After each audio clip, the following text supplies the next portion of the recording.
Trump's Department of Justice has just sued the Southern Poverty Law Center, claiming fraud for doing what news organizations and the government has been doing for years and years and years, hiring informants to infiltrate organizations to get evidence of their wrongdoing. So they're being sued for paying informants to infiltrate groups like the KKK and neo-Nazi groups.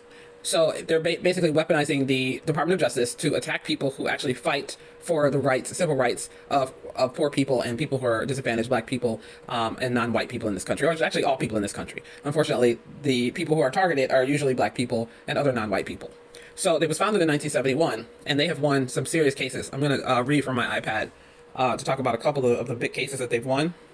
In 1987, they sued the United Klans of America, a landmark $7 million verdict that bankrupted the organization following the lynching of Michael Donald, setting a precedent for holding hate groups financially liable for their members' actions. So basically, they bankrupted the Klan of America in 1987.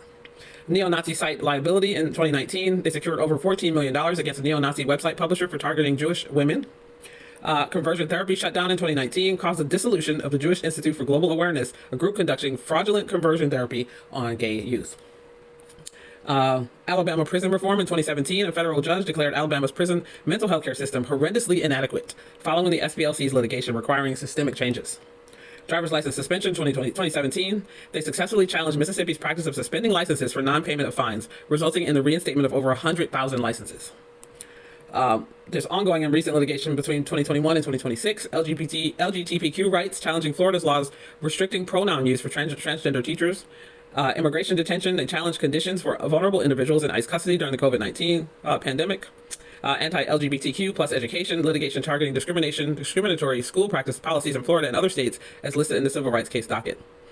Settlement with Majid Nawaz, 2018, the SPLC paid a $3.375 million settlement and apologized for including a British activist, Majid Nawaz, in their field guide to anti-Muslim extremists. So I guess that's something that they had to pay for. 2026 challenges as of May 2026 report indicate the DOJ has investigated the SPLC regarding its informant payments and donor disclosures described in the LA Times article.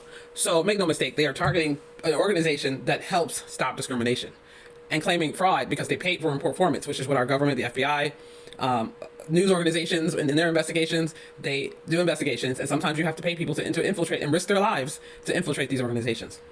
I'm attaching a video here to talk about this a little bit further. Please let me know what you think about it in the comments. Why are they targeting the Southern Poverty Law Center? All they do is good. They are helping stop the Klan, stop discrimination, and help LGBTQ, black people, so on and so forth. This is ridiculous. So it's just another attack on freedom and civil rights. Thanks for watching. Excuse me, what was that? The Southern Poverty Law Center has been charged with wire fraud after funneling over $3 million of donor funds to racist groups like the KKK and the American Nazi Party. Xavier, I think what you meant to say is that your president's DOJ is targeting a civil rights organization that has been infiltrating extremist groups for the better part of 50 years to take them down. The same organization which represented Beulah May Donald in a civil suit against the United Klans of America after they lynched her son in 1981, winning her $7 million in damages. The same organization that helped sue neo-Nazis after they murdered an Ethiopian student in 1988, winning a $12.5 million verdict in financially defanging a neo-Nazi group called the White Aryan Resistance. The same organization that sued Aryan nations, winning $6.3 million after they attacked a woman and her son in 1998. The SPLC has shared for decades that they use spies to study, infiltrate, and take down these extremist groups. And yes, sometimes they're compensated for risking their lives. It is dangerous but critical work. Most of the racism you hear about is a false flag. Pretending that racism is a current systemic issue is profitable and easy to exploit for political leverage. Well, if you're anti the people working to take down neo-Nazis and white supremacists, then what else does that make you? Are the deductive reasoning skills still in the room with us? Racism is systemic and structural. Your feelings are not facts. The same party that started those hate groups is the same party that's keeping those hate groups' legacies alive. So think about that in the midterms rather than just the mean tweets. It is fully ahistorical to imply that the Democrats and Republicans of the 1800s are the same as the Democrats and Republicans of today. As far as midterms go, what I'll be thinking about is the fact that y'all's president has plunged us deeper into international chaos and war, ripped away food assistance and healthcare from millions of Americans, and done it on the backs of shuckers and drivers like you, who are morally repugnant and defunct enough to create permission structures for egomaniac, self-indulgent losers.